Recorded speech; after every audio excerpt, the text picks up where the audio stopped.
Okay, for the part 2 of this video, pupunta naman natin ang relationship between each variable. Kasi dito makikita natin, among your variables, alin lang dito yung naapektuhan yung bawat isa. So, aside from the overall relationship, pero dito makikita natin, alin lang dito yung meron silang relationship, yung naapektuhan yung bawat isa. Okay? So, para mas ma-interpret ninyo at makita natin alin ba talaga dun sa step of problem yung pinakang nagkakaroon lang sila ng relationship. Okay? So, now, IB1, DB1, IB1, 2, 3, and then DB1, 2, 3. Okay? So, let's proceed to our second table. Okay, sa second table natin, makita ninyo dito, mayroon na siyang given na mga answers. So, the independent variable, this left side, and the other table is a dependent variable. Okay? Dito sa ilalim, ito yung mga titles ng IB and DB ninyo. Dito rin, ay nilagay ko na lang IB1, IB2, and IB3. Okay? So, ang gagawin nyo lang, ay kukunin nyo lang yung average for each variable. Okay? So, ganun pa rin, same process. Each variable, kukunin niyo yung average nila. Okay? So, yun lang. Same process, equals average, pero ito lang yung 1, 2, 3, 4, 5 for IB1. Okay? And then, highlight nyo lang baba para ma-apply na lahat yung formula. So, meron na lahat yan. Apply nyo lang each process for each variable. IB1, IB2, and IB3. And then sa kabila naman, ay yung tatawag nating dependent variable, DB1, DB2, and DB3. Okay? So, same process, kunin nyo yung average nila by using the formula equals average. So, pag nakuha nyo na yung average ng bawat isa, proceed kayo sa sunod na table. Okay. So, dito, it's blank space pa lang siya kasi ang gagawin nyo dito, kukopyahin ninyo yung average ng IB1, copy ninyo siya, and then i-paste ninyo yung value. Okay? Pag-paste niyo dapat yung pag-paste niyo yung value para hindi mabago yung kanyang format. And then align niyo lang para lahat, and then make sure to decimal point para mas maayos. Okay? So, pag hindi kayo mahirapan, lagay niyo sa tababa, IB1. And then dapat ito ay DB1. So, make sure na magkatabi palagi sila. Okay, bold niyo lang para magkaroon ng emphasis.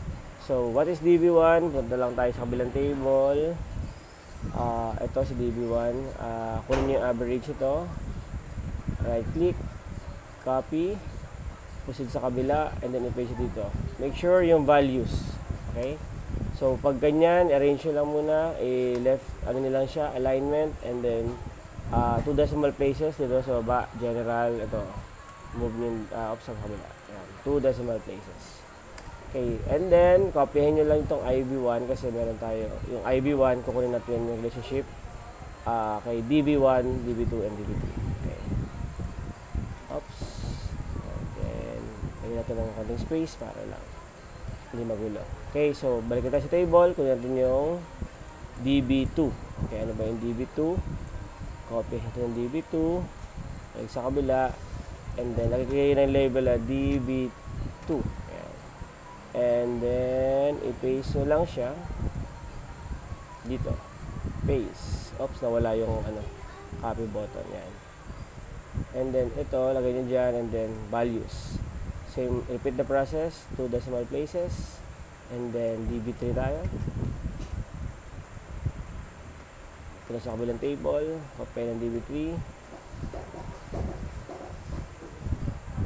Copy. And then, right click, values, left, and then 2 decimal places. Okay, pag nakuha nyo na ang bawat isa na yan, compute nyo na yung correlation. Yung kanina ulit, same process. Okay, so data, taas, and then data analysis. Okay, nabalik natin. Data analysis, correlation again, and then click nyo ito. Dito muna, itong una muna, copyhin ninyo, and then back, make sure nakasya ka ng first row, and then saan ko ilalagay yung output, Bin, asan ko, yan. Click niya, make sure nakaganyan na. And then, okay. Okay, meron. And then, repeat the process. Balik ulit, data analysis. And then, correlation. And then, ito ulit. Highlight niyo siya. And then, balik. Output range ang nilalagay. Baba na lang para sunod-sunod sila. And then, okay again. And then, repeat the process. Data analysis. Correlation. Highlight the IV1 and DV3. And then, balik. Output range. Click nyo dyan. And then, okay. Alright. So, yan. Lagyan natin to. Si IV1. At the end, meron siyang result nakalagay. Paste natin yung result dito. And then, copy natin to. Paste natin yung result dito. And then, IV1. Copy natin. And then, result dito sa kabila. Okay. So, para hindi siya madaming decimal point, make it 3. Para parehas sila ng computed R value. Make it 3. Okay. Alright. So, IV1 and DV1, mataas ang R value kaysa critical R value or tabular value. So, reject the null hypothesis. Ano yung null hypothesis natin? There is no significant relationship between the IV and DV. Pero since si R value ay mas mataas kay critical R value, reject nyo na to. So, ang interpretation niyan, there is a significant relationship. Okay? And then, same din dito, mas mataas si computed kaysa tabular or critical R value, reject na natin, there's significant relationship. And then, magdating naman sa IV1 and DV3, ay makikita natin na mas mababa si computed R value kaysa critical R value. So, accept nyo na itong null hypothesis natin kasi mas mababa siya. So, here, si IV1 and si DV3, there is no significant relationship. So, repeat process nyo lang siya dito sa IV2. Ayan, ilagay lang kayo ng label. IV2, hindi kayo malito, DV1, IV2, DV2, IV2, and DV3. Of course, si DV1, DV2, DV3, nakopy natin kanina. So, copy nyo lang to para hindi na kayo nahirapan. Copy, and then paste nyo dyan. And then, dito rin si DV2. And then, lagay nyo dyan. And then, DV3. Okay, so si IV2, doon nyo lang kunin, balik ko sa table 1. Si IV2. Ayan. Punta ka kay IV2, copyahin nyo ito. And then, balik sa dito. Make sure values. And then, 2 decimal places. And then, i-left nyo lang, para hindi lang kayo malito. Okay, so yeah, pare-parehas na siya. Copy-paste nyo lang siya dito. And then, same process, data analysis tayo, correlation. Highlight natin yung first. And then, output range. Lagay ko siya dito. And then, okay. So, same process, data analysis, correlation. And highlight natin to. Okay. So, make sure naka-highlight siya, class. And then yan, output range. Dito ko lagay sa baba, para hindi ako malito. And then, okay. And then, last one, data analysis, correlation. Itong IV2 and DV3. And then, output range. Dito ko lagay. And then, okay. So, yun. Copyahin natin to. Ayan natin sa result. Para tayo malito. Copyahin natin. Result.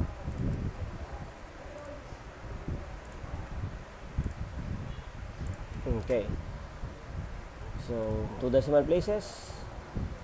Repeat the process. 3 siya, 3. Para sa critical R value. Yeah. Okay. So, this one, IV2 and DV1, reject the hypothesis, may relationship, mas mataas siya. IV2, DV2, the same din, mas mataas siya. Reject the hypothesis, may relationship. And IB2, DB3, mas mababa na naman si computed kay critical error value, kaya there is no significant relationship. Alright, so again, meron tayong tatlo. Lagay natin siya dito. IB2. Again, meron tayong DB1. Given na to. Kopyahin na lang natin siya sa kabilang table. Okay, meron tayong DB2. And then meron tayong DB3. Okay. So, wala na lang natin ay si IB3. Okay, so IB3 natin, table 1, balik dito. Meron itong IB3. Copy natin. And then dito, make sure again, values. Left natin, right natin siya. And then 2 decimal places. Alright. So, yan. Labelan natin siya ng IB3. Copy-paste lang. Copy-paste. Okay. Same process. Data. Balik sa data. Data analysis. Make sure correlation. And then yan. Dapat magkadikit. Kasi hindi siya magko-compute pag hindi siya magkadikit. Yun yung system ng formula ng Excel. At dito ko siya ilalagay. And then okay. And then same process. Okay. Correlation. And then ito. Ay, sorry. Highlight. And then yan. And then output range. Baba lang. Para madaling makita. Okay. And then last. Data analysis. Correlation. Highlight this one. IB3 and DB3. And then output range. Baba lang. Para madaling makita. Okay. Okay. So copy paste natin. Lagyan natin sa result. Result. Result. And this one. Okay. So reject, accept. Okay. So dahil mas mataas ito si 54, okay, 361, 47, 361, 16, 361, mas mababa, kaya accept the null hypothesis. There is no significant relationship. Papansinin nyo, yung pagdating sa DV3, yan, usually wala siyang relationship. Now, punta tayo sa table na to. Computed R value, okay, okay, ito na yan. Ilagay na natin dito. Okay, ilagay na natin si computed R value ni IB1, DB1. Type nyo na lang mano-mano. 0.520.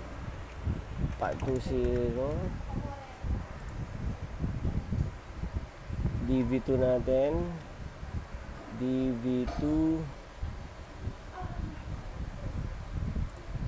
0.423. And sa DB3 naman ay 0.132. Okay. IB2 naman natin 0.582, 0.393, and then 0.279. And last natin IB3 0.47, 0.54 pala muna, 54, 0.47,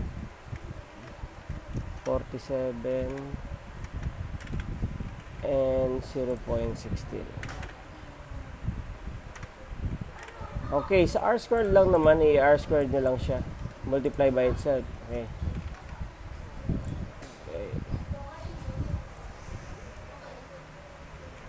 Okay, para makita ninyo, multiply nyo lang siya.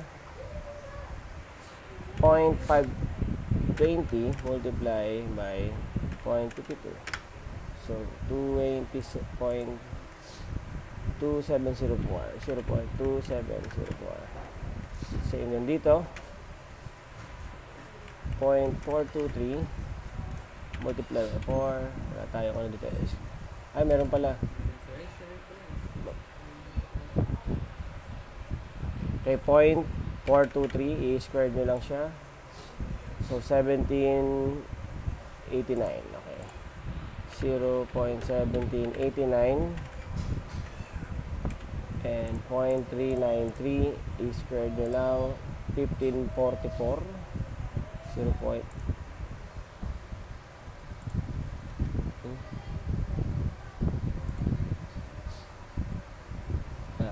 Sorry.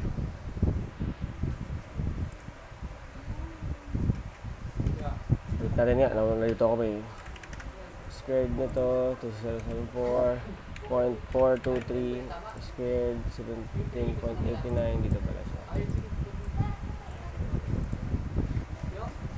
And 0.132 squared 0.174 0.17 0 points.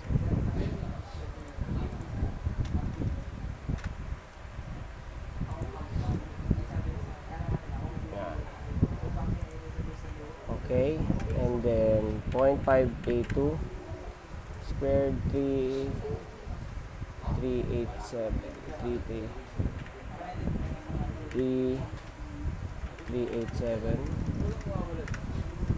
and then 0.393 squared 15.44 0.1544 and then 0.279 squared 0.0078 0.0078 okay, and then 0.54 squared 2916 and then 0.47 squared 2209 and 0.16 squared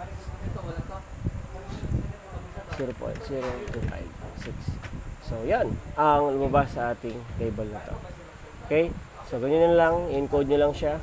At of course ito meron tayong ano dito, note code. Okay, so make sure na ito ay naka-input dyan. Level significance 5%, 28, 71, non-significant. Pag may asterisk na isa, significant pag meron. So ito ang mga lagpas niyan. So make sure na meron to kasi sila ay may relationship. Pag isa lang yan, and then dalawa to, ito ay wala, ito ay dalawa.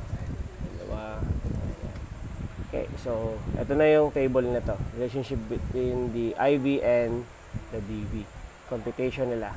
So ganun lang, just repeat the process. Okay, so nauna naman tayo sa video part 3 for the interpretation.